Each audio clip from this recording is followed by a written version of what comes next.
Meus irmãos, a paz do Senhor Jesus. Para mim é um prazer poder revê-los. E eu convido aos meus queridos a abrirem as vossas Bíblias no livro de Gálatas, mais uma vez. Capítulo 6, no verso de número 14.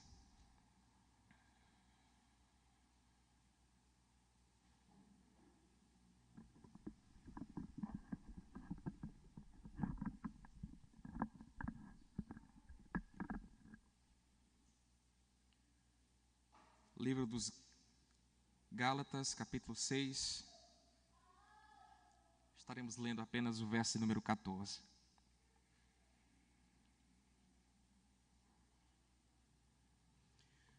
Diz assim a palavra do Senhor: Mas longe esteja de mim gloriar-me, senão na cruz de nosso Senhor Jesus Cristo, pela qual o mundo está crucificado para mim, e eu para o mundo. Amém. Irmãos, quando o assunto é a mensagem da cruz, tenha certeza que ninguém teve uma vida mais centrada na mensagem da cruz que o apóstolo Paulo. E ele evidenciou isso de muitas formas, de muitas maneiras. Lucas, escrevendo Atos dos Apóstolos, registra as palavras de Paulo, no capítulo 20, versículo 24, onde Paulo diz o seguinte aos presbíteros da igreja de Éfeso: Em nada considero a vida preciosa para mim mesmo, contanto que complete a minha carreira e o ministério que recebi do Senhor Jesus para testemunhar o evangelho da graça de Deus. Aos Filipenses, o apóstolo Paulo escreve no capítulo 3, versículos 7 e 8: O que para mim era lucro, isto considerei perda por causa de Cristo. Sim, deveras considero tudo como perca, por causa da sublimidade do conhecimento de Cristo Jesus, meu Senhor, por amor da qual perdi todas as coisas e as considero como refúgio para conseguir a Cristo. Aos Coríntios, o apóstolo Paulo, capítulo 2, versículo 1 e 2 da primeira carta, ele diz àquela amada igreja: Eu, irmãos, quando fui ter convosco, anunciando-vos o testemunho de Deus, não o fiz com ostentação de linguagem ou de sabedoria, porque decidi nada saber entre vós, senão Jesus Cristo e este crucificado. Mas quando nós chegamos a Gálatas capítulo 6, versículo 14, tenha certeza também que este verso é um dos poucos versículos da Bíblia que exalta plenamente e claramente a cruz de Cristo. O que Paulo está dizendo aqui é que ele só se gloria na cruz. E a palavra gloriar-se também pode ser interpretada como alguém que exulta em algo, alguém que se alegra com alguma coisa, ou seja, é como se Paulo estivesse dizendo para nós, especificamente para os Gálatas, em primeira instância, que a cruz de Cristo é a única alegria que ele tem, a cruz de Cristo é a única exultação que ele possui. E como diz o teólogo e pastor John Piper, a cruz é o centro fumegante da glória de Deus. E na carta aos Gálatas, além de termos uma defesa poderosa da mensagem da cruz, nós também temos, em termos práticos, um homem em ação, vivenciando plenamente essa mensagem. Um homem que teve o seu entendimento transformado por essa mensagem. E é sobre isso que eu queria ministrar nesta noite. Renovados por uma mensagem. A mensagem pela qual nós devemos viver e morrer. Mas para entendermos a ministração, nós precisamos voltar um pouco, especificamente nos capítulos 13 e 14 de Atos dos Apóstolos, para que a gente entenda o contexto da carta aos Gálatas. E o evangelista Lucas, quando registra a primeira viagem missionária do apóstolo Paulo, e ele estava juntamente ali com Barnabé, Eles evangelizaram a região sul da província da Galácia. E a estratégia de Barnabé e Paulo naquela instância era inicialmente pregar o evangelho na sinagoga, onde havia judeus e gentios tementes a Deus. Mas especificamente o que nos chama a atenção é que sempre que Paulo ministrava nas sinagogas, se levantava uma oposição à mensagem do evangelho. Antioquia da Psídia, Listra, Derbe e Icônio, nas sinagogas dessas cidades locais, Paulo e Barnabé foram perseguidos por um grupo chamado de judaizantes, que rejeitavam a mensagem do evangelho. Quando eles eram rejeitados na sinagoga, eles voltavam os seus empreendimentos missionários para os gentios. E eles iam buscar pregar o evangelho entre os gentios. E entre os gentios a pregação resultava em muitos convertidos. Por essa razão, especificamente na região sul da província da Galácia, a igreja era composta predominantemente de pessoas gentias. E isso era um problema, uma vez que os judeus enxergavam os gentios como uma classe inferior, como uma raça depravada e inferior. E o que ocorre é o seguinte: quando Paulo e Barnabé encerram a primeira viagem missionária, alguns judeus que se converteram a Cristo em Jerusalém, mas em certo ponto ainda continuavam frequentando as sinagogas, oferecendo sacrifícios, observando os rituais e, em algumas vezes, mantendo-se distantes ainda das pessoas gentias. Esses judeus, eles descem à região sul da Galácia e eles começam a ensinar aqueles crentes da província da Galácia que, se eles se converteram ao evangelho, eles também precisavam se submeter à lei, especificamente à circuncisão.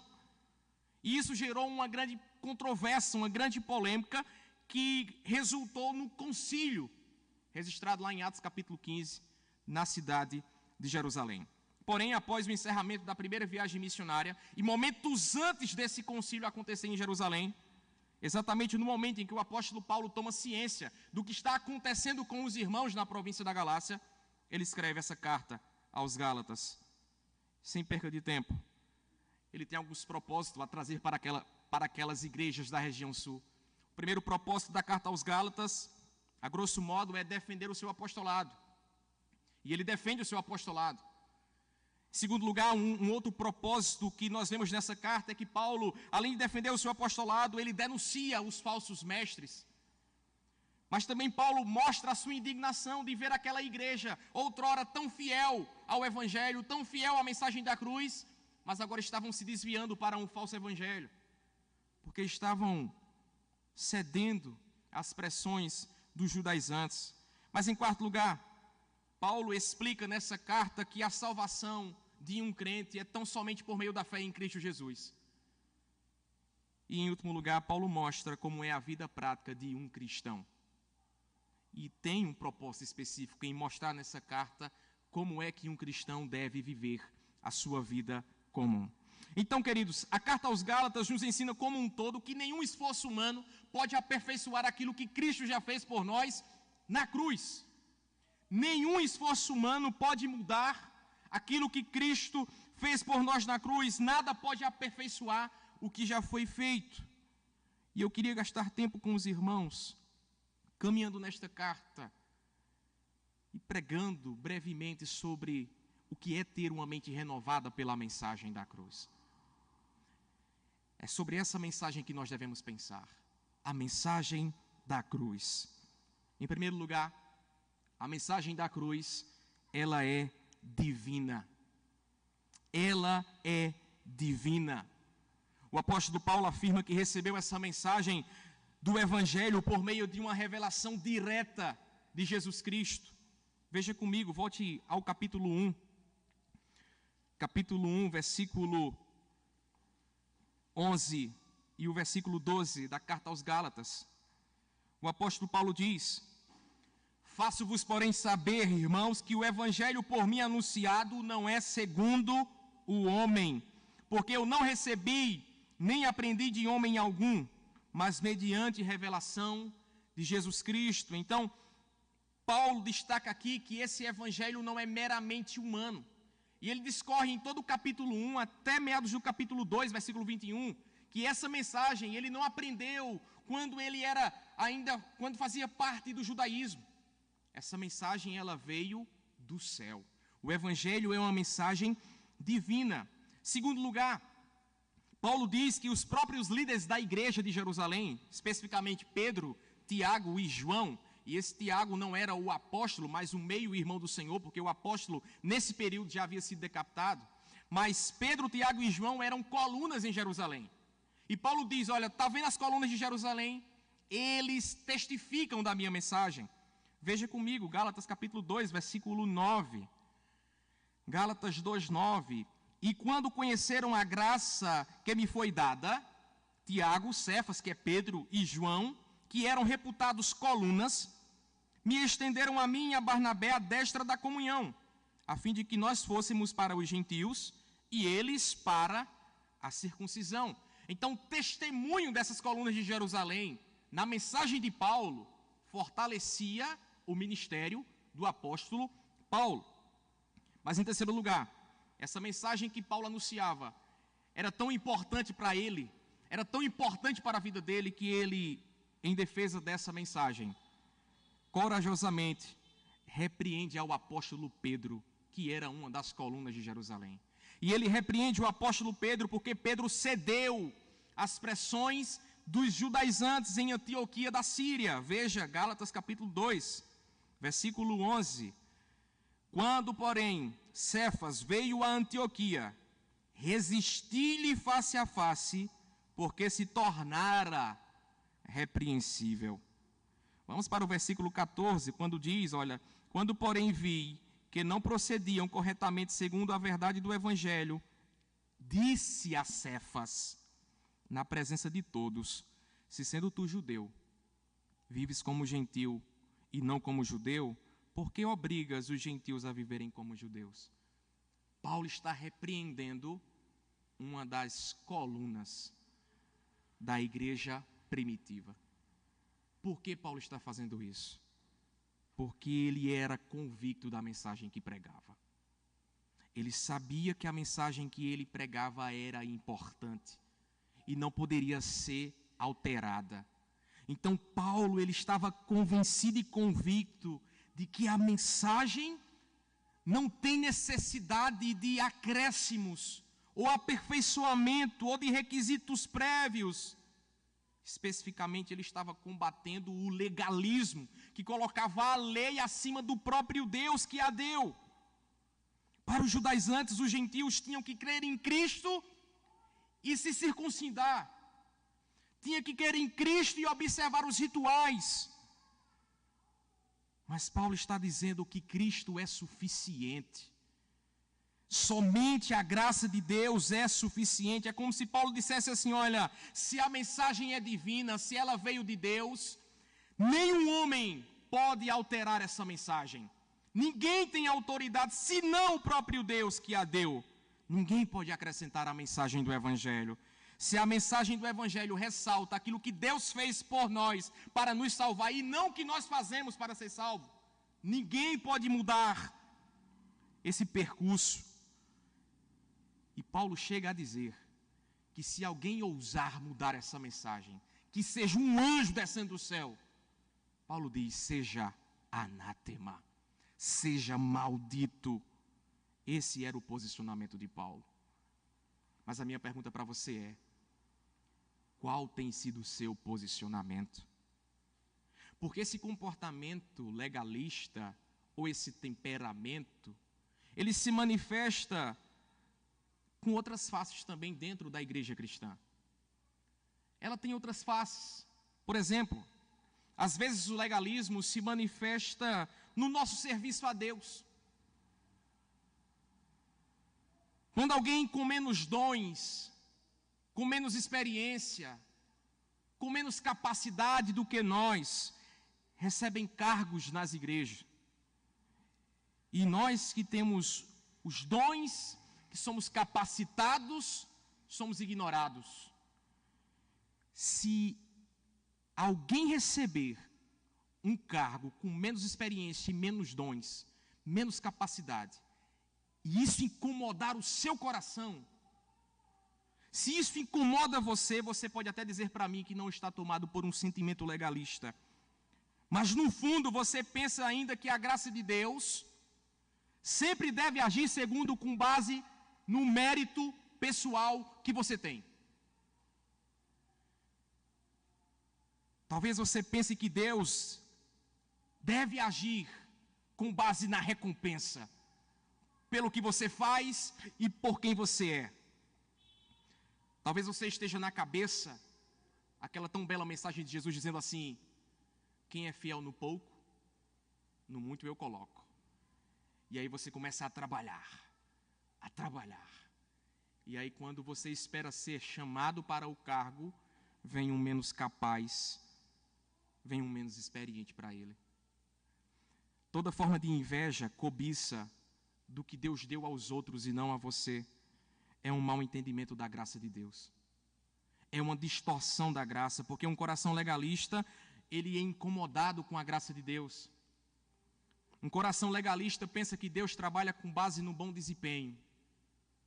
Mas Deus não nos recompensa com base nos nossos bons desempenhos, mas com base na sua graça. Porque apesar do que você faça, apesar do que você trabalha, nada disso é sem a graça dele. Você não faz porque você é bom, ou porque você é capaz de fazer. Você faz porque Deus é bom, e ele te capacitou a fazer. E se alguém menos experiente, menos capaz que você entrar em algum lugar, você deve orar para que Deus o conduza com a mesma graça. Para que Deus o use com o mesmo poder. Mas em segundo lugar, essa mensagem que Paulo defende aqui na carta aos Gálatas não é apenas divina, ela também tem fundamento teológico. Porque Paulo não estava lidando com um judeu qualquer. Paulo estava lidando com os intérpretes da lei, com os judaizantes. E para explicar melhor a esses judaizantes e aos crentes que estão ali duvidosos de que evangelho seguir, Paulo vai falar sobre a suficiência da fé. E no capítulo 3, versículo 2 e 3, ou melhor, vamos ler o versículo 2 e o versículo 5. Paulo faz aqui duas perguntas, que se essas perguntas elas são feitas a mim, eu teria vergonha, porque elas têm uma resposta óbvia. E Paulo pergunta àqueles irmãos: quero apenas saber isto de vós: recebestes o Espírito pelas obras da lei ou pela pregação da fé? Qual era a resposta que esses irmãos deveriam dar? No versículo 5, Paulo diz: olha, aquele pois que vos concede o Espírito, que é o penhor da nossa salvação, que opera milagres entre vós, porventura o faz pelas obras da lei ou pela pregação da fé? O que é que os irmãos acham que aquela igreja deveria responder? Obviamente, pela pregação da fé. Mas Paulo é inteligente e ele faz uso de uma figura que os judeus tinham no seu coração, que é a figura de Abraão. E ele discorre ainda no capítulo 3 até o capítulo 5, especificamente no capítulo 4, sobre quem é Abraão, sobre a descendência de Abraão.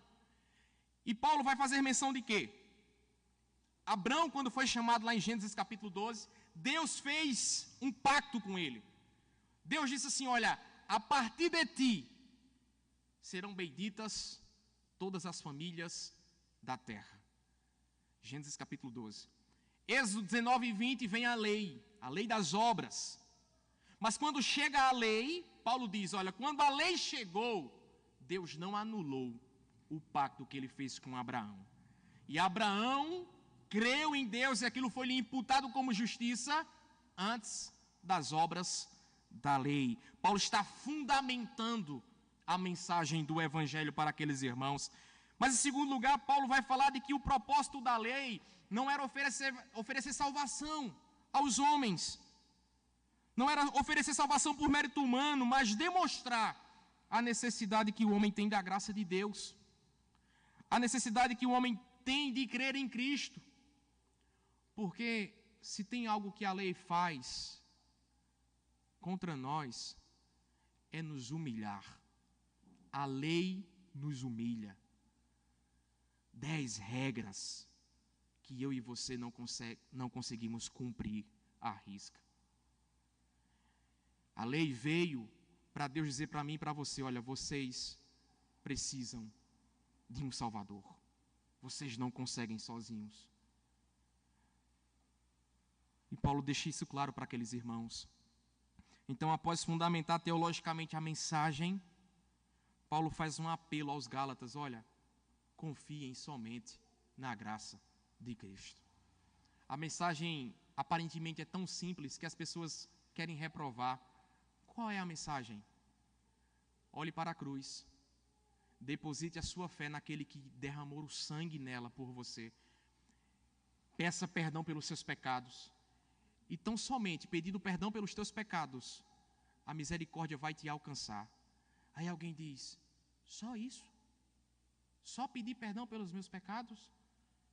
Só me arrepender dos meus pecados e crer naquilo que Cristo fez? Sim, só isso. Mas a questão é, será que é fácil reconhecer os pecados? E aí nós precisamos de que o Espírito Santo nos ilumine, quebrante o nosso coração, tire a arrogância e o orgulho, para que a gente enxergue quem nós somos. E enxergando quem nós somos, nós corremos para a cruz. E lá nós recebemos o perdão pelos nossos pecados. Paulo não apenas sabia a origem da mensagem, que era divina, ele conhecia e ele sabia defender essa mensagem. Ele sabia fundamentar essa mensagem. E o que eu quero destacar aqui é que, como crentes em Cristo, nós também precisamos saber fundamentar, sempre que alguém perguntar quais são as bases da nossa salvação, quais são as bases da nossa esperança, sempre que alguém lhe confrontar, você precisa saber explicar. Você precisa saber ensinar o caminho para a cruz, sempre que alguém lhe perguntar. E por que eu digo isso, meus irmãos? Porque eu estou acostumado a ver pessoas cristãs cheias de sonhos, centradas nos estudos, com bons empregos. E hoje, na geração do empreendedorismo, muitas pessoas empreendendo, especificamente nos meios digitais. E isso tudo é muito bom. Não é um mal em si mesmo. Mas eu pergunto aos irmãos: cadê as pessoas cheias do poder do Espírito Santo na vida? E quando eu falo cheios do poder do Espírito Santo, eu não estou falando sobre cambalhotas ou subir em postes. Eu estou falando sobre pessoas que estão dispostas a morrer por essa mensagem. Eu estou falando de pessoas que estão empenhadas em defender essa mensagem. Eu estou falando de pessoas que são marcadas pela vida de oração. Pessoas piedosas que alimentam, mesmo que com muito esforço e dificuldade, a vida devocional diante do Senhor. Eu estou falando de pessoas que carregam consigo o bom perfume de Cristo, que fazem resplandecer a glória de Deus na vida. Porque parece que na igreja visível está cheia de pessoas que sonham, mas não querem ter responsabilidades com a fé. Não querem se esforçar para conhecer mais de Deus. Pessoas que, como descreveu bem o profeta Isaías no capítulo 1, versículo 3, onde Deus, indignado com a nação de Judá, diz: o jumento conhece o seu dono, e o boi conhece o lugar onde lhe dão comida, mas o meu povo não me conhece. O meu povo não tem conhecimento. Deixa eu lhe dizer algo, meu querido. Você não precisa saber uma grande quantidade de coisas para que a sua vida faça diferença onde você está ou no mundo. Você só tem que saber aquilo que Jesus disse que é importante. E está disposto a viver por isso. Está disposto a morrer por isso. E você tem que fazer essa pergunta: o que Cristo falou que é importante?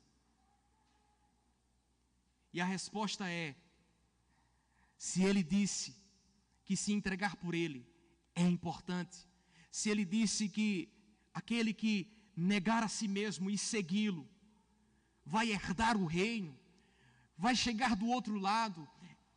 É sobre isso que você tem que basilar a sua vida. Viver por aquilo que Cristo disse que era importante. Quando eu falo sobre isso, eu lembro do Jonathan Edwards, século 17, ainda jovem, entre os 18 e 19 anos de idade, ele escreve 70 resoluções que serviram para guiar a sua vida na fé, na vida para a glória de Deus. Especificamente eu destaco aqui a primeira resolução dele, onde ele diz, olha, resolvi que farei tudo que considerar ser mais importante para a glória de Deus. Eu vou fazer tudo que for mais importante para a glória de Deus. Sejam quais forem as dificuldades que eu enfrente, ainda que sejam muitas e grandes. Isso não significa dizer que Edward sempre viveu com todas as forças. Isso significa dizer que ele lutou para se manter consistente na vida para a glória de Deus. E o mais interessante, ele não fez isso por obrigação. Ninguém puxou Edwards para fazer isso. Ele fez isso com prazer. Ele fez isso porque aquilo trazia alegria ao seu coração. Especificamente, ele fez isso porque ele entendeu a mensagem da cruz. Deus também lhe deu a mensagem. Deus lhe deu o fruto do Espírito. Mas acima disso, Ele deu Jesus para morrer por mim e por você. Ele deu a vida dele em favor da nossa. Então nós devemos ter disposição de dar a nossa vida pela dele. Terceiro e último lugar, Paulo diz que essa mensagem não é apenas divina, não é apenas uma mensagem que tem fundamentação teológica e intelectual. Paulo diz, olha, essa mensagem também tem conotações práticas. Ela não tem apenas direitos, ela também tem deveres. E esta última parte da carta aos Gálatas, Paulo traz com um tom de advertência. Mas, em primeiro lugar, para entendermos a parte final, especificamente o capítulo 5 de Gálatas, nós devemos entender qual era a crítica do judaísmo ao evangelho que Paulo pregava. Os judaizantes entendiam, meus irmãos, que se alguém está isento de guardar a lei, esse mesmo alguém está livre para praticar o pecado. Ah, se não precisa da lei, então você está livre para praticar qualquer tipo de iniquidade. E por essa razão, Paulo destaca aqui no capítulo 5, que na mensagem do Evangelho, você tem que ter compromisso para ter uma vida ilibada diante do Senhor. E é onde ele escreve aquele texto tão clássico, né? Mas vamos ler aqui 5, versículo 13, a partir do versículo 13, onde Paulo diz, olha, porque vós, irmãos, fostes chamados à liberdade. Amém. Porém, não useis da liberdade para dar ocasião à carne. Aqui Paulo já destruiu o argumento dos judaizantes. E Paulo diz, sede antes servos uns dos outros. Ok. Vamos para o versículo 16, onde ele diz, olha, digo, porém, andai no Espírito, e jamais satisfareis a concupiscência da carne. E aonde ele vai falar quais são as obras da carne, veja aqui o versículo número 19. Ora, as obras da carne são conhecidas, e são prostituição, impureza, lascívia, idolatria, feitiçarias, inimizades, porfias, ciúmes, iras, discórdias, dissensões, facções, invejas, bebedices, glutonarias e coisas semelhantes a estas, a respeito das quais eu vos declaro, como já outrora vos preveni, que não herdarão o reino de Deus os que tais coisas praticam. Então Paulo está dizendo, olha, não é tão simples como vocês estão pensando. Vocês precisam ter um caráter santo, desenvolver uma vida santa. Então, o que é que Paulo está dizendo àqueles irmãos, especificamente aos judaizantes? Ele fala sobre os limites que nós temos, os limites da liberdade que Deus nos deu, onde os crentes devem viver pelo Espírito e não segundo a carne. Então, Paulo, além de corrigir o pensamento torcido dos judaizantes, ele nos ensina que nós devemos moldar a nossa vida com base no Espírito. Nós devemos viver e alimentarmos o Espírito.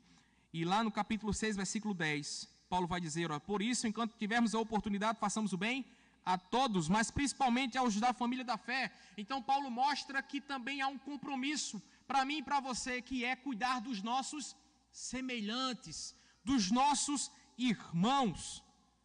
Então nós aprendemos nesta carta que a mensagem ela é divina, que a mensagem tem fundamento teológico, que a mensagem nos concede direitos e deveres.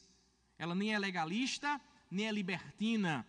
E acima de tudo, essa mensagem nos garante que a salvação é tão somente pela justificação por meio da fé em Cristo Jesus. No entanto, irmãos, a mais importante informação que Paulo registra nessa carta e que dá significado a tudo isso que nós estamos falando aqui é Gálatas capítulo 6, versículo 14, onde eu vos convido novamente a lermos. O apóstolo Paulo diz: mas longe de mim esteja gloriar-me, senão na cruz de nosso Senhor Jesus Cristo, pela qual o mundo está crucificado para mim, e eu para o mundo. Meus irmãos, certa vez perguntaram ao Charles Spurgeon, mais de 6.000 pessoas passam nessa capela todas as semanas para ouvir o Senhor pregar. Qual é o segredo das suas mensagens, Spurgeon? Qual é o segredo dos seus sermões? E ele responde: assim como na Inglaterra, em cada cidade há um caminho para Londres, na Escritura, em cada texto sagrado há um caminho para a cruz. E eu acho esse caminho, e eu conduzo o rebanho até a cruz. Quando perguntaram a Billy Graham, quando ele estava com 84 anos de idade, disseram assim: Billy Graham, qual é o segredo para que o Senhor viva tanto tempo e se mantenha tanto tempo humilde? E ele responde: como, pois, eu vou me mostrar arrogante, estando aos pés da cruz? Porque a cruz nos humilha. Arrogância e cruz não estão no mesmo time. Não tem crentes arrogantes, não existem crentes arrogantes. Se você sofre com o problema de ser rude e arrogante, você precisa pedir a Deus que Ele molde o seu coração e tire do seu coração todo e qualquer tipo de arrogância. Mas a questão é, se perguntássemos ao apóstolo Paulo, que escreveu praticamente metade do Novo Testamento sozinho, que para nós foi o maior plantador de igrejas do primeiro século, que para os teóricos é um dos principais teólogos, ou se não o principal dos teólogos após Jesus. Se você e eu tivéssemos a oportunidade de perguntarmos a Paulo: Paulo, qual é o segredo para tanto sucesso no ministério? Qual é o segredo, Paulo, dessa vida tão ilibada no cristianismo? E diferentemente dos legalistas, diferentemente dos antinomianos, dos libertinos, dos egoístas, dos falsos mestres, que se gloriavam em coisas terrenas, Paulo com certeza diria: o segredo do meu ministério está em se gloriar apenas na cruz de Cristo. E ele nos responderia: longe de mim gloriar-me em outra coisa, senão na cruz de Cristo, pela qual as conquistas terrenas estão mortas para mim. Não que não sejam importantes, mas comparados à glória da cruz, é refúgio. A gente está envolvido no mundo onde as pessoas são amadas ou desprezadas pelo que têm, pelo que possuem, pelo que conquistam. Mas Paulo está dizendo: olha, eu tinha até um bom currículo, mas quando eu conheci a cruz de Cristo, por causa da sublimidade desse conhecimento, eu considero tudo como perda. Nada é mais poderoso na vida de alguém, nada se compara ao ponto mais alto na vida de alguém do que conhecer Jesus. E essa mensagem que transforma o mais vil pecador. Mas a questão é, parece estranho se gloriar na cruz no primeiro século, que era um símbolo de desonra, um símbolo de vergonha, de morte. E parece que entre todas as cruzes do primeiro século, a de Cristo era a que trazia mais vergonha. E a pergunta é: por que Paulo então se gloria nessa cruz? Talvez, irmãos, porque na cruz morreu um homem justo, puro e sem pecado. Por que Paulo se gloria nessa cruz? Por causa do que a cruz lhe ofereceu: perdão e nova vida, resultantes da fé em Cristo Jesus. Não sei se você compreende o significado disso, mas em última análise é Quem deveria estar lá éramos nós. Mas quem foi à cruz em nosso lugar foi o Senhor Jesus. Quem deveria ser punido éramos nós. Mas quem foi punido foi Ele. Apesar disso, Ele tomou o lugar que era nosso e morreu pelos nossos pecados. As transgressões eram minhas, mas os sofrimentos, quem tomou foi Ele. As iniquidades eram nossas, mas quem foi punido pelas nossas iniquidades foi Ele. O pecado era meu, mas quem sofreu a agonia do pecado foi Ele. A punição que Jesus sofreu trouxe-nos a paz. Suas feridas me sararam, trouxeram cura para a minha alma.